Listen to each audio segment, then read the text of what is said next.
Nanindigan naman ng House Prosecution Team na dapat matuloy ang impeachment trial kay Vice President Sara Duterte. Bagamat ibinalik ng Senado ang Articles of Impeachment sa Kamara, ano-ano pa nga ba ang nangyari sa press conference kanina ng prosecution panel? Alamin natin kay Earl Tobias, live mula sa Batasang Pambansa. Earl!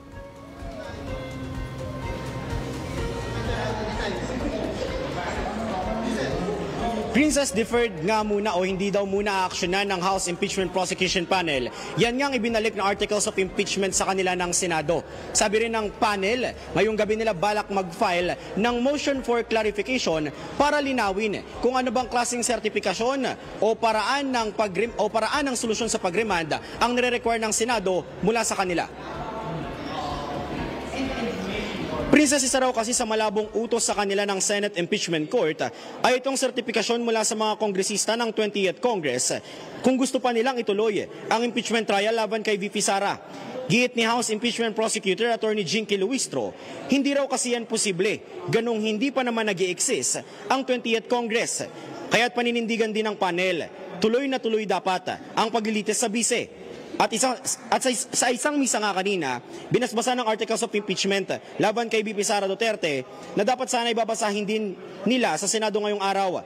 Kanina rin, Princess, bumaba tayo sa tanggapan ng House Secretary General dahil may impormasyon na nandito na raw yung magdadala noong ibinalik na endorsed impeachment case laban sa Vice President. Pero, Princess, ang kumpirmasyon dyan ay inaabangan pa raw maging hanggang ngayon ng prosecution panel. Sa ngayon, nauna nang nagpahayag ng pagtutol sina upcoming House Impeachment Prosecutors Attorney Chel Jokno at Attorney Laila de Lima sa desisyon ng Senado.